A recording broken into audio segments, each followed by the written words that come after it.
you're a founder, you need to be in the trenches. It's really difficult to stay connected with your community if you're always, looking at things from a bird's eye view and you're sort of not really in the Discord chatting with people. You're not retweeting people. You're not hanging out in Twitter spaces. You're not talking to the community.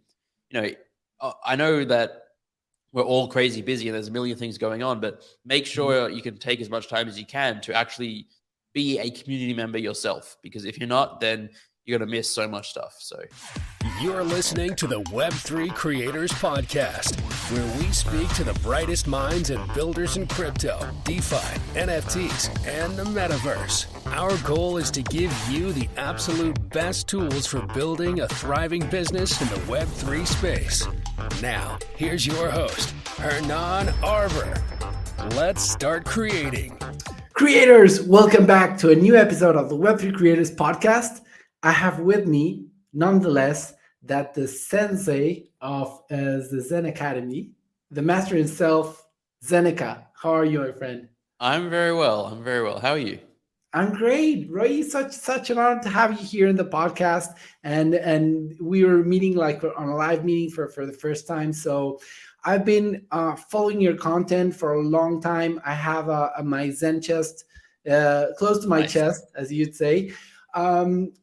Very unluckily for me, I started following your content and your education around NFTs after you. I think you called like Bored Ape Yacht Clubs very soon. So how did that happen? Yeah, I mean, it was all that the year 2021 was kind of a whole blur. But like I found out about NFTs in February, March of 2021. Prior to that, I was actually playing poker professionally. That was all I was doing. But then found out about NFTs. That's what I've seen. And I also want to talk to you about the transition from playing poker to you. So you didn't come through the typical crypto tokens type of. A little bit. So like in 2017, I got into crypto a bit, and Ethereum was going up, and I was like, all right, Ethereum's cool, Bitcoin's cool, all these other random ICO phase coins. I was like, all right, let me just play around. And then that was great. And then the bear market hit, and I was like, okay, I threw my hands up. And I was like, you know what? I don't understand crypto that well. I don't get it at a fundamental level. I don't have that strong conviction in it. So I'm just going to like not play with fire because I don't really get it. So I left and went back to poker until 2021. And then when I started doing a bit more research into the whole space, I saw like DeFi has been a thing for a while. I was like, oh, that's a real use case. I get that. I can understand that. And then NFTs, again, first it was like, I don't get it. It's a scam. JPEGs costing thousands of dollars, but did more research and like the idea of digital ownership, like that really resonated with me. And then, it was just falling down the rabbit hole ever since then. What did you develop a technique to like find like good projects early on, or was it a bit of luck and getting good connections in the space? Yeah, I wouldn't say I had a technique or anything like that. It was definitely a lot of luck, just like right place, right time. Like if you were around from, excuse me, I got hair in my mouth, from like April to August of 2021, you could throw a dart at a dartboard of projects and 9 out of 10 times you'd hit a winner. If you could mint a project, it would just instantly sell for like 5-10x on the secondary market. So being around in that space and like finding out about projects, and the way to do that was just like hanging out in Discord and making friends and connections and keeping an eye out on anything potentially coming up. That was like just the biggest part of it was just like right place, right time. And then over time I started to learn and figure out like what projects maybe I had more conviction in for the longer term and which ones maybe are just going to fizzle out and not really get anywhere. Right. And how do you, when did you notice that there was kind of I don't know if it obviously got a ton of hype eventually, but there was this point in time where there were like a lot of projects launching and it became like truly difficult to distinguish between like legit projects and some projects that either not even rock pulls, but just projects that are just going nowhere and pretty doing not doing much after the mint. Yeah, I mean that's like the state of the market even today. There's so many projects launching and 99% of them are not going to go anywhere, and some of them will be rug pulls, some of them will be well intentioned, but they don't really have the plan or the vision or the team to get anywhere. And I think a lot of it's just experience over time. You see what has worked and what seems likely to work, and then you get to like have this sense of, all right, this is a project, they're building something, unique. It hasn't been done before. That's always a good thing. They've got a strong team. They've got 8 people with sophisticated backgrounds. They've got developers, they've got artists, they've got people from marketing and social and product and all this kind of stuff. And you're like, all right, they have the team to do it. They have the idea. They're gaining some momentum and people seem to be liking it. The art is nice. Then you just sort of start putting these bits and pieces of information together and be like, all right, this one seems like it could have a good shot at success. Even then, there's a lot of things that can go wrong. But you try and like whittle it down from 1,000 projects to maybe like, all right, there's 5 to 20 that seem pretty good. And then, you pick and choose and, buy into some of them. Some of them will probably do terribly and some of them will hopefully do very, very well. And it's just like a game of odds and statistics. Yeah, but do you hold like a specific kind of check mark list that a project like must have, or is it you just try to get to know the founders and get to understand where the project's going? And Yeah, it's a lot more like gut instinct than a specific checklist. And like in my head, I have like various mental models. Like, all right, let me go check out the team. Let me go check out the website, their Twitter presence and profile, and the art, and all these kind of things. But there's no checklist. It's different for every project, and it's also different because every month the market is changing, every day, every week. So like what maybe like a checklist that maybe would have indicated good projects 6 months ago might be indicating terrible projects now. So one of the biggest things in this space is like being adaptable and constantly reevaluating things based on the state of the market. So yeah, I've never really found it super useful to have a checklist per se. yeah, no, I totally agree. I think it's very important to take it case by case. Now, Ray, I think, well, I want, in my head, I wanted to build a super valuable episode for our audience. And I want to kind of split into, first of all, I'm super interested in how you built like your personal brand, right? And then if we can, we're going to like lay out really must-dos for any founder that wants to build a good NFT foundation, right? So let's start by the first. Listen, you run like it's been like a storm. You run Zen Academy, which is great, and it's also an NFT project and an NFT community. The Zen Chess and the Zen 333. You have a lot of courses out there. You have also a newsletter. You run advisory services, and on top of all this, there are a lot of airdrops that the community that hold your NFTs are getting. So how do you manage all that? How do you build a team? Take us through kind of the first moments when you started expanding. Yeah, I mean, you mentioned it right at the end, the team. So like all of this is only possible because of the incredible team that we have now. When I first started out, it was just me, obviously. Like I've created my Twitter account in March 2021, spent a few months. The reason I created it was not to be a content creator or to launch anything. It was just to like find out information, to follow people, just to see what's happening in the space. And then over time, I started creating, like I started the newsletter and started writing Twitter threads, and it just all blew up. It was like, again, partially right place, right time, but also like there weren't that many people creating good content, educational content, helpful content in the space. So, there were a handful of us and everyone tended to follow us and share our content. And that was a really great wave to be able to ride. And then from that's when the idea for Zen Academy came along. So like before that, it was basically only my personal brand, my newsletter and Twitter and stuff like that. And then I thought, well, maybe there's a way to sort of leverage this or use this to build something much larger and different and more significant. And I thought, there's not that great educational resources in the space, and there's probably a need for more of that and a community around that. And so that's where the idea for Zen Academy came from. And so we launched in November 2021, and it's been a wild year and a bit now where we had no real plan. I had no plan, no roadmap. I didn't know what exactly I was going to do. I just knew that like a rough, vague direction I wanted to move in. I was like, I want to keep building. And that's established in the letter, right? It's it literally says there is no don't roadmap. Build your expectations. And that was drive us through the thought process, because that was a very unique NFT in the sense that it was a JPEG of a letter with the text. Super plain. So definitely it was something very different than what the people were like trying to evaluate NFT projects for, the art or the difference or Yeah. the variations or that stuff. So take So, us I through mean, that thought yeah, process. the reason I did it that way is at the time of launch, late 2021, like everyone was launching a PFP project and there were so many of them. And I was like, well, the market doesn't need yet another PFP project.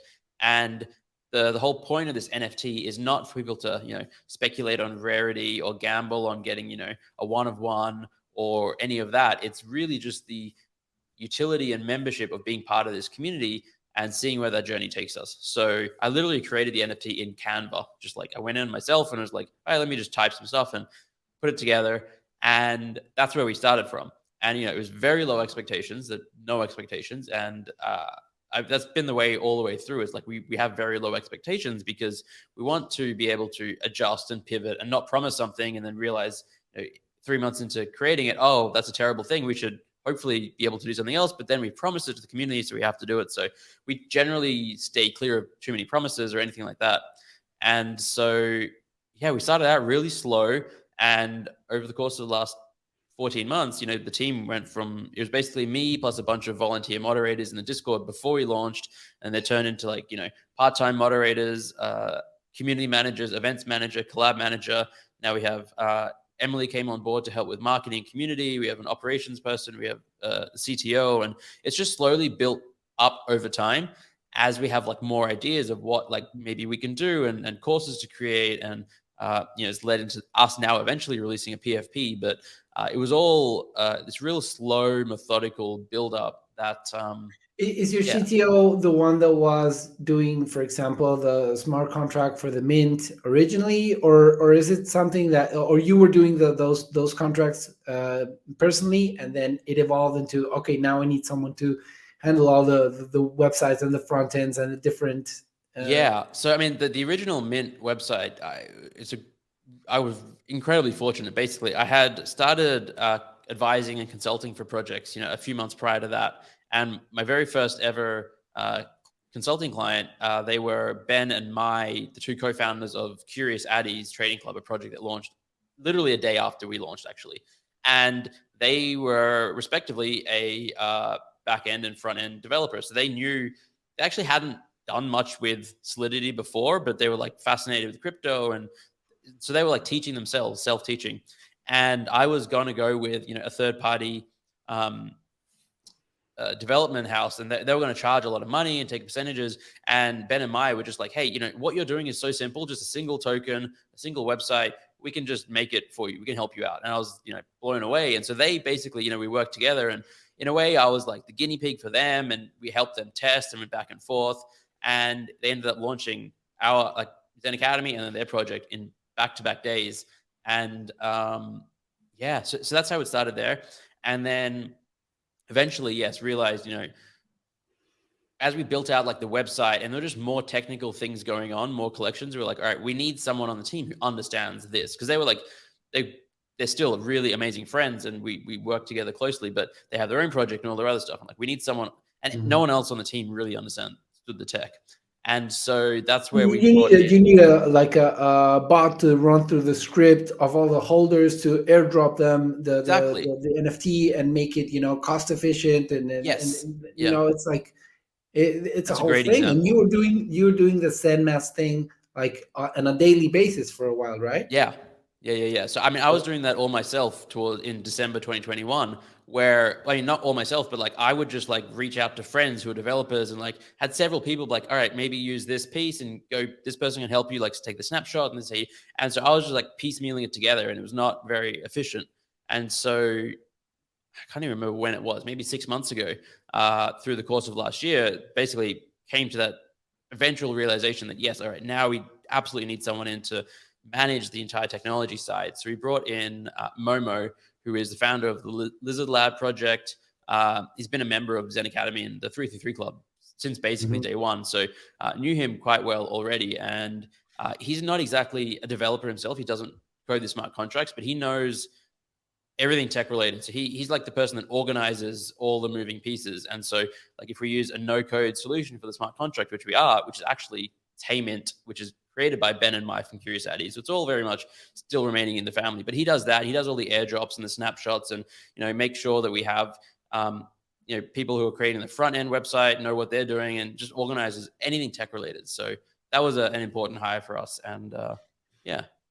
So and how do you go about hiring? Know what role you need to hire for, and then understanding that, okay, this is an essential part of the team I need to hire for, and this is like, how do I'm going to be like competitive even though we're a small team or a small company, but or I'm going to offer him perks through NFTs, and I understand that being close to you as such, the knowledge that you have accrued, and I guess you have this a bit a stoic type of Zen philosophy that I think it's good to learn from from being part of your team, right?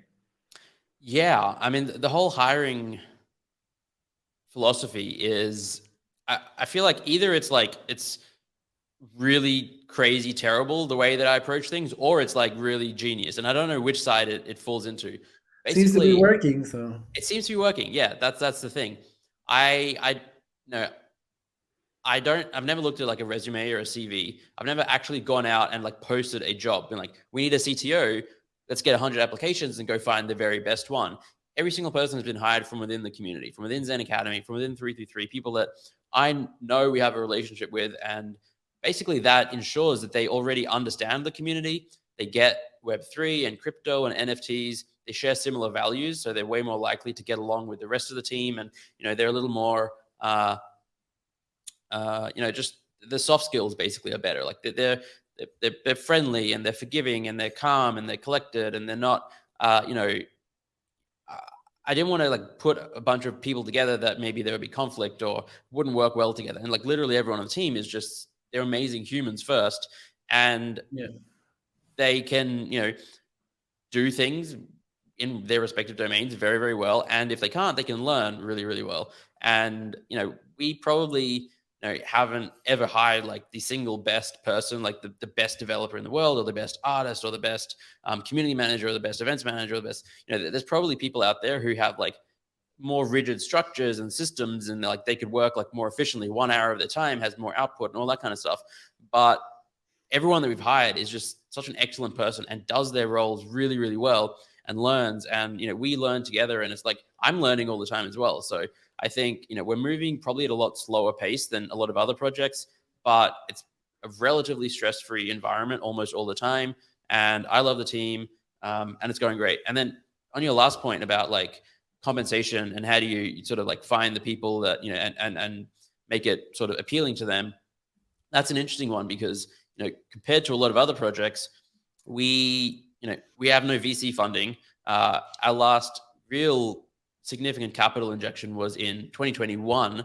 And then we've had royalties that have sort of been sustaining us up until now. And by capital injection, do you mean you personally, saying, okay, I'm taking money, or an investor, an angel type of investor? No, from the original mint. So when we sold the Zen Academy Genesis tokens and the 333 Club tokens, interestingly, so I didn't really mention the 333 Club much. That's sort of like this sub community within Zen Academy, capped at 333 people, and it's more designed towards founders and builders, and it had a much higher mint price of 3.33 ETH, whereas the other one was 0.033 ETH.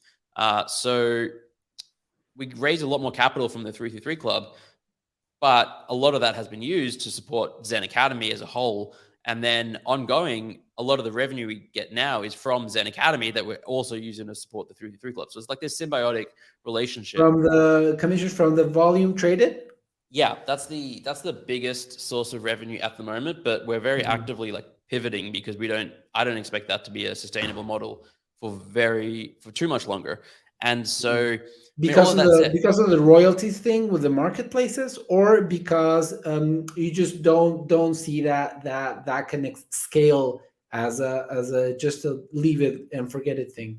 I think both. I think it's the marketplace wars and the royalties being enforceable. That's a big part of it. And maybe like, even if it is a sustainable model, maybe they'll just never be able to be enforced. And the other part is maybe it's just not a sustainable model. And I kind of lean towards that direction where I don't think it like doesn't align incentives that well. Like we're incentivized for people to sell their token. We make money when people sell, and that just doesn't make sense to me. Mhm. So I mean, all that put together is that like and I've said this like everyone on the team, whereas like you could probably be making more money working for a different Web3 project, or there are a lot of people out there who they're less ethical perhaps, and they'll do more shady things and bring in a lot more revenue. They're more aggressive with their marketing, and they get sponsors and they shill random things and they have more money to pay you. But that's not who we are, and so we're going to do things slowly, methodically, and try and work things out. And like over the longer term, I believe slowly and steadily we'll continue to build up, and everyone that continues to come along, we're working on like a small piece of equity for people and profit share over a year. So if we do well, then everyone will get more rewarded. Everyone is paid at the moment, everyone is compensated monthly or yearly, but it's less again that I think they could probably be making in other jobs. But I think everyone believes in what we're doing, believes in the vision, loves the community and the culture and the team. And over the long term, I think we're going to succeed. And then probably there'll be more upside on the tail end. As we continue to figure things out. Yeah, for sure. And I think just another maybe last thing on the team, because it's super important. How do you like? I understand like training for creating and maintaining a newsletter, managing a Discord channel, the community, but you're also providing advice for projects that are looking for your specific knowledge, that they're looking for Zeneca, your input, your insight. But have you started like also growing that part of the business, delegating that, and if so, how do you train someone to learn those things surrounding NFTs, building communities and building good projects that come from really just your own experience? Yeah, so we are building out the whole consulting arm of the business. We have, I think the website might even be going live this week, but very soon. We have a new consulting website going up. And over the last few months, this is one of the pivots where we're like, all right, what are other revenue streams? And maybe consulting is a source of revenue where, I do some consulting, but, there's only so many hours that I can dedicate to it without it distracting from the rest of my work. And, it's maybe a few hours a week.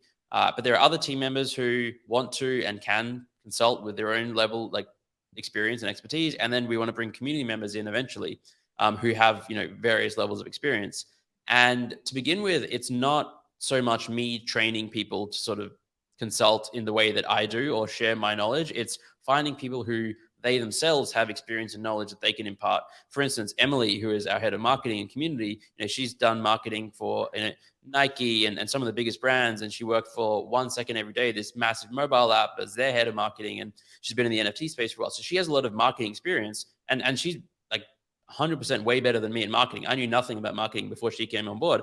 And a lot of projects are looking for marketing advice. So rather than sort of me train her and how to advise people the way that I might do it, she has her own domain of knowledge. And like Momo for technology, he can advise people that are looking for like smart contract, solutions or processes. And so we're really just trying to empower people to shine in their own ways and basically have their own relationships with clients. And then as a company, for organizing it all, handling logistics and all that kind of stuff, we will take a percentage, sourcing clients, and that is the current business model. And then maybe further down the line, we will, as a business, be providing consulting services where maybe like 5 of us as a team work with one company on a large, 6-month project to, an activation where they, if a large brand wants to enter Web3 and they need a lot of help, that's where we can get an all hands on deck situation.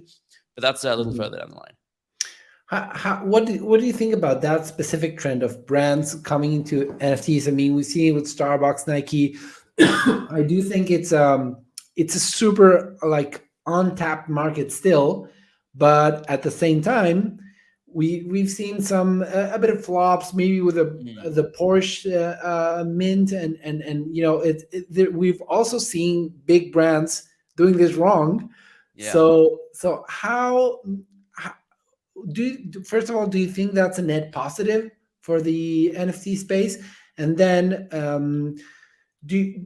how would you advise a brand to come into the Web3 space and making this very hard mental transition Mm, from seeing everyone outside the company as potential customers to yeah. building a community. And I think that is what that's what I've experienced from a lot of projects, that are just pushing another mint, and buy. And is Mm, this a community, or are we just customers, right? yeah. It's really difficult. And the reason it's so difficult is that a lot of these large companies and brands have like a lot of restrictions that maybe you or I might not have, or someone just launching their own project might not have. So, as an example, there's a company I am actually advising now, but I'm under NDA, so I can't say their name. But basically, they are, they're an excellent company. They're really trying to do everything by the book. The people who uh, are running the NFT and blockchain department, they get it. They get Web3 and all that kind of stuff. But they have to raise a certain amount of money from the mint to prove to like the other departments or their bosses that this is worth continuing and investing more money into, and giving them the resources and the time to be able to do this. And part of that is, sometimes it's a public company, they have shareholders to answer to, sometimes it's not, and they have, other individuals to answer to. And so because of that, they were like, well, we can't realistically have a mint price lower than this. So they're like restricted by that. And then you're like, okay, so you have to have a high mint price that most people are not open to buying 5,000 or 10,000 NFTs at 0.25 or 1 ETH or whatever it is in this market. How do you sort of work with that and those constraints and boundaries? And there's a lot of tension and difficulty.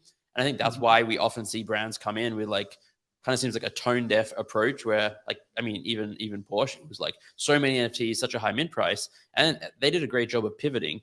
But I think different approaches from the outset, and maybe just like really someone at the beginning to give them like really direct and blunt advice where it's like, you can go down this route, but it's not going to end well. And maybe you should just like not even do it, or go back to your bosses, go back to your other departments and say, hey, we just can't do it this way. We're just not going to, because the other alternative is that you launch, you still don't raise as much money. No one's happy. You have to pivot. And then there's all this friction. So yeah, it is difficult for brands. Some of them do it.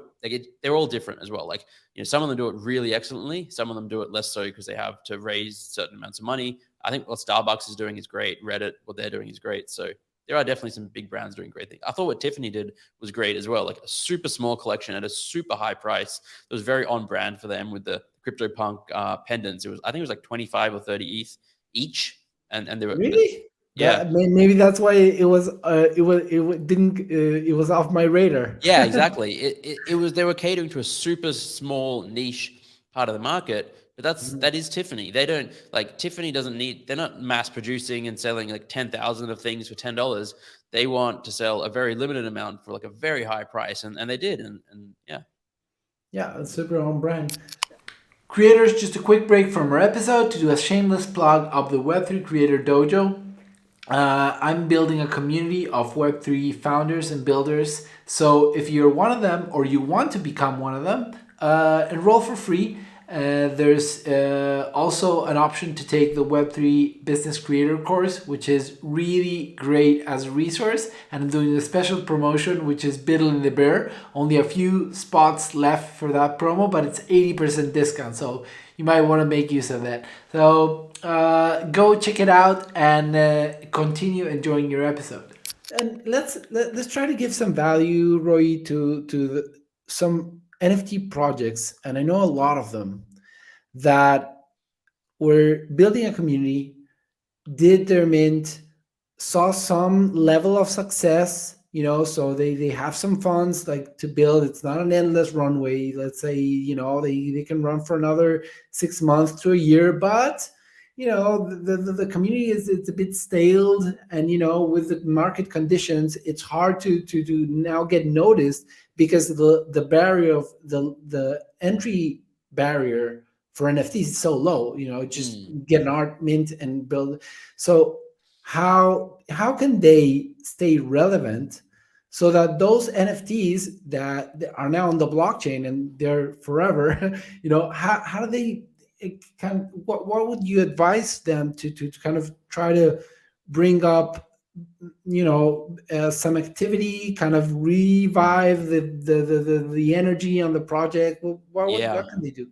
Uh, it's really, really difficult for most projects. That's Mm. like, it just is. And most projects are not going to succeed, just like most businesses don't succeed. There's a high failure rate. And I think we have to accept that in this space and treat it as like a normal thing that if this happens, but it's it's difficult because we don't want to sort of make it acceptable for a project to raise a bunch of money, try, and then it not succeed, and then they still like run away with millions of dollars or whatever they raised. If they've tried and invested that back in the business and given it their shot, and then it didn't quite work out, that's sort of, to me, very acceptable.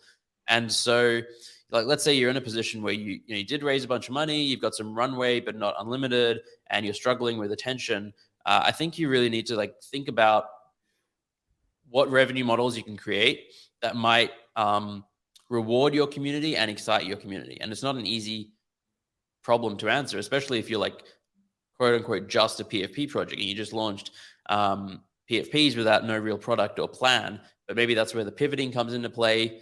I would say attention is like the most valuable resource in this space in life today. So That's a anything you can currency, yeah. do, it is a currency. So like have someone, if you don't have someone that understands marketing and social media and memes and memetics and the way communities grow and thrive, you need like that's probably the most important hire for any crypto NFT project. So just think about how you can get more attention and build something that is like sustainable. And like there's no easy answer, but these are things to be thinking about. Yeah, and just for the projects out there, doing another mint or minting Oh a no, that's new terrible. NFT, it's not the go-to solution. No. That's basically the worst thing you can do. Yeah, yeah, no, definitely. And so, what do you think about like celebrities doing their NFTs? They always they were doing it back in the ICO days. You just get a big head that has millions of followers, and you know that you're going to sell, and it's been I cannot think of one celebrity project that has been. Very successful. I mean, we could argue that the V Friends, Gary Oh V, yeah, he yeah, yeah, was yeah, a celebrity but he knew how to play it right because yeah, he yeah. was also doing that V Friends that give you access to Mm, a very high profile conference that he puts up. So that's going to be like lifetime value. So I think he mm. he understood that well. But other than Gary Vee, I haven't seen like a celeb project that ended up well or that accrued value. Yeah, I haven't either, really. I'm probably maybe forgetting one, but yeah, it's really tough. And I think that the vast majority of celebrities are just using their name and likeness and brand to like generate money and not really think too much about it. Yeah. So unless they're like really getting into crypto, Web3, NFT, the culture, the ethos, then it's going to be difficult, I think, for them to really create a sort of a nice, sustainable community and project around it.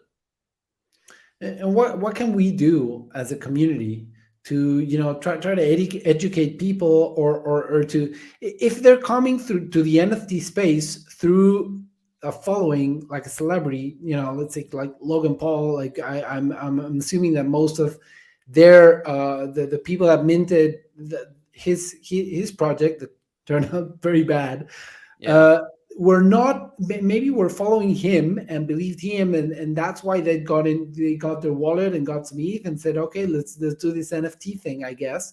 So how would we try to intercept those people and try to educate them into Mm. telling them, listen, just because this guy's going to do an NFT and promote it doesn't mean that you're going to do well financially with this project.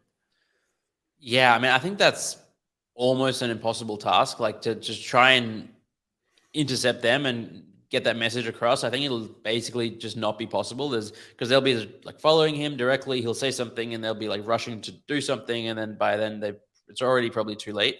I Lost think, case. yeah, I think what we just have to hopefully do is continue to build like have more people build meaningful, exciting projects that are valuable and do reward the holders and think about them and build a Mhm, community. mhm. And if someone does enter the space by getting rug pulled or some celebrity is just like pumping some token, then just make as many resources available We're probably not going to be able to like force them to read something or intercept them, but just have more and more resources available so that when they like Google NFTs or like NFT help or whatever it is, search it on YouTube. There's just more good content. And about like 6 months ago, I went on YouTube and searched NFTs, and like for every one good content video, there was like 50 negative bad videos. So we just need to over time increase that and shift the balance. I just got an idea. I just got a download. Listen up, okay?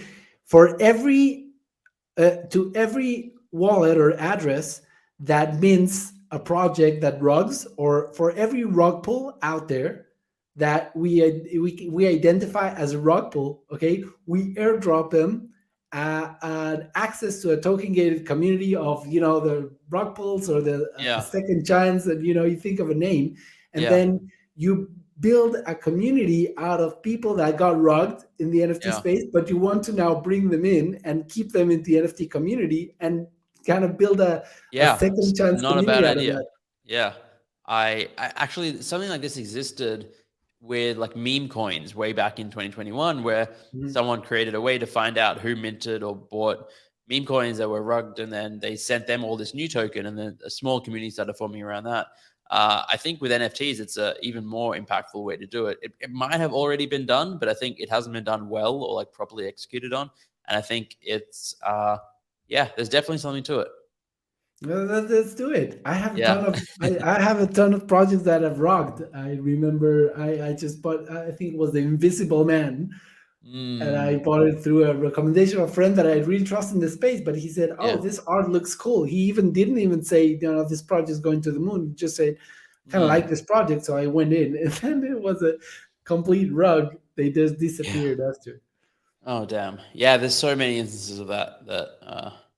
And I guess it's because it's so easy, right? And it's I think it's so easy to build like fake hype now with the bots and all things. So what do you think that AI now, it's been all hype very very recently, and I've been using it myself, to help me with market research, content, even business plans.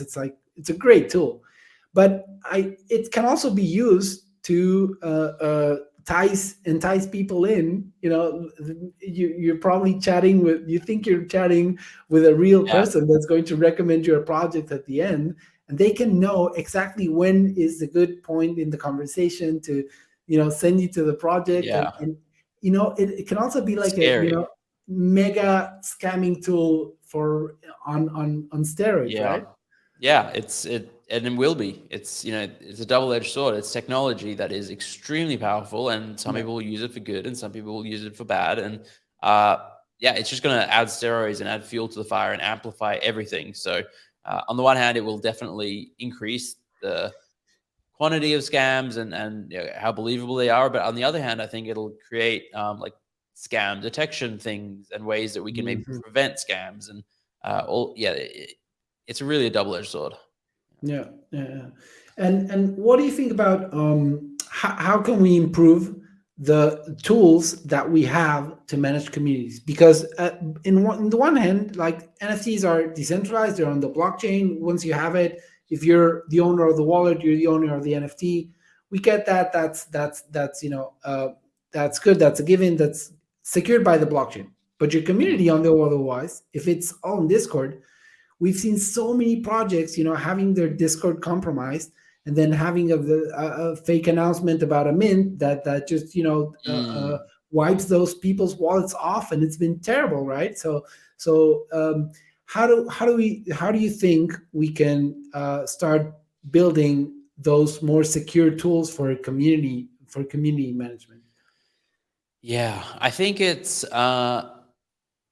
I don't think it's necessarily a tool problem. I think it's like user problem. Like 99% of the time, a Discord is hacked or something happens, it's like user error or someone is phished. So even if we move from Discord and Twitter to Slack and whatever the other social media platform of choice is, Instagram, let's say, people will still find ways to hack those. And so I think it's more just about awareness of different attack metrics and things like that, and then just hoping that social media platforms implement like better controls themselves. I don't think it's like a whole new platform has to be spun up necessarily. I just think that, Mhm.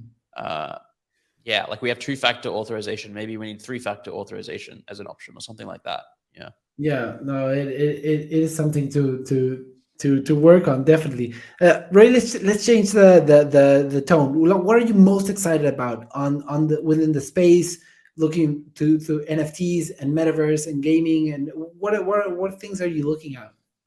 I mean, the thing that excites me the most always is generative art. I think it's just like this perfect use case of You discovered that with blockchain art technology. blocks, right?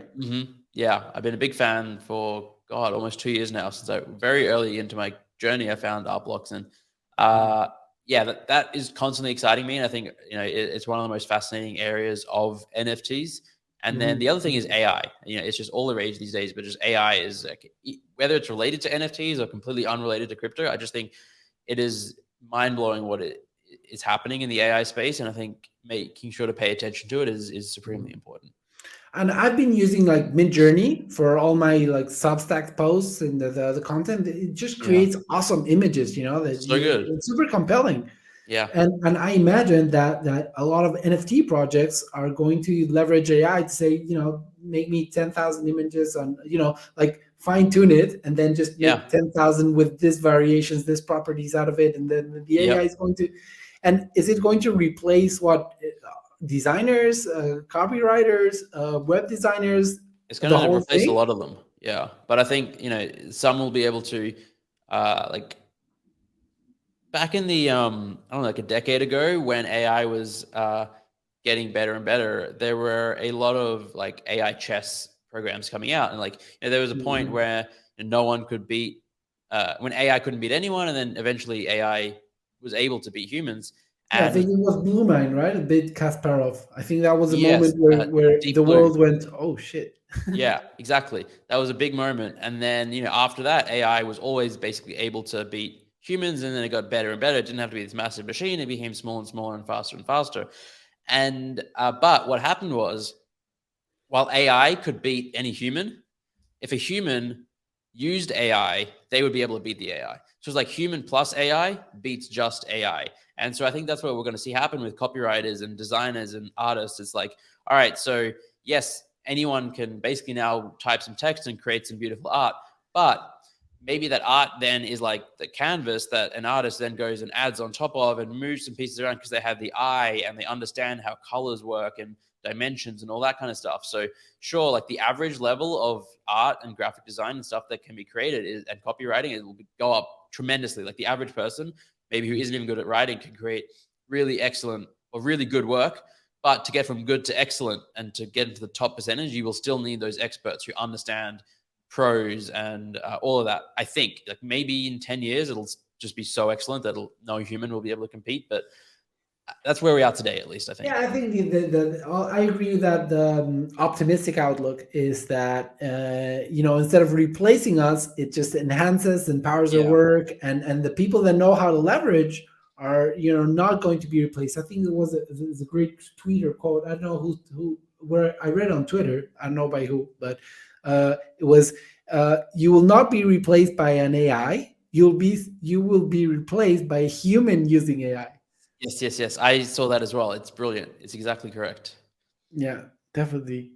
So, um, Roy, how do people reach out to you? What are the ways that they can find you? How do we follow Zen Academy? What would you be what would be the go-to place that you'd say the new people in the space to start learning about this stuff? I think you put out a free course, right? 30 days Mm. for NFTs or stuff. Yes. So it's 30 days of NFTs.com. So like 30, the numbers, days of NFTs.com. And it's this free email course. Literally anyone can sign up to it. You just enter your email address.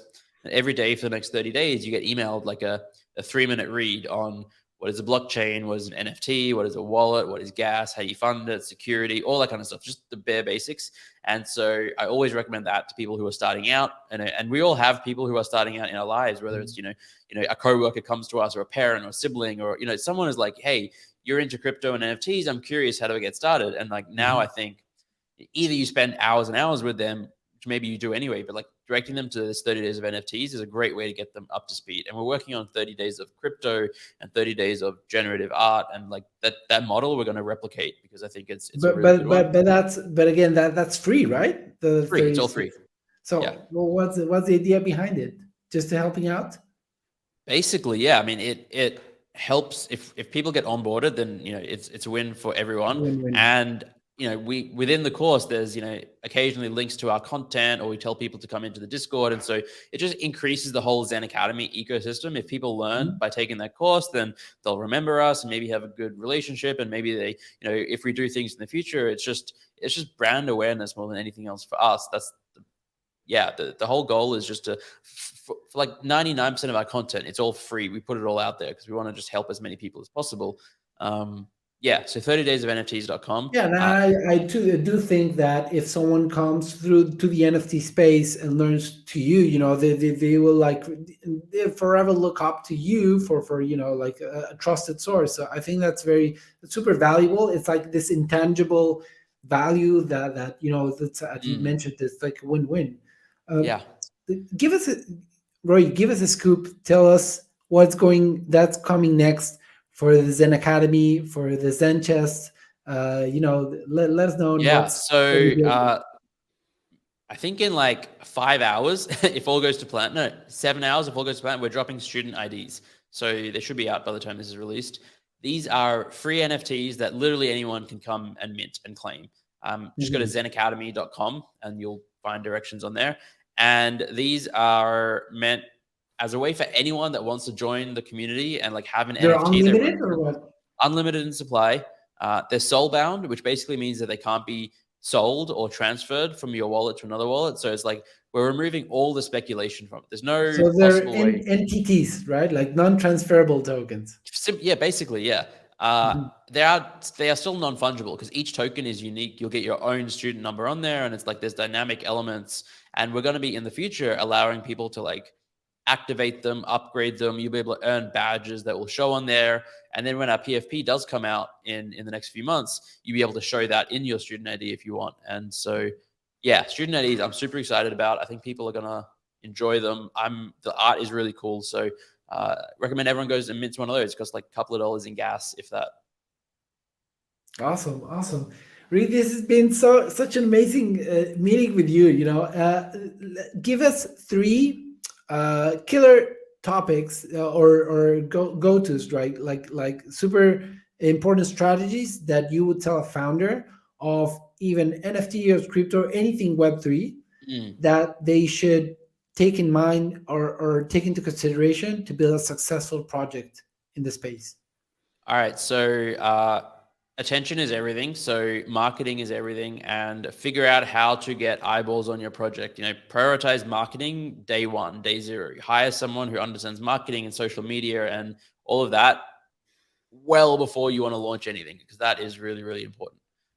Number 2 would be community empowerment. One of the best parts about Web3 is the ability for community members to, own assets that give them an ownership stake in the entire community that didn't really exist prior to that. Whether it's an NFT or tokens from a DAO that give them governance, people now are a lot more empowered. And so just think about ways to further empower community members and maybe spin up like micro communities within your community, because I think that there's a lot of power to that. Your community members, if done right, will be your largest advocates, your best marketers.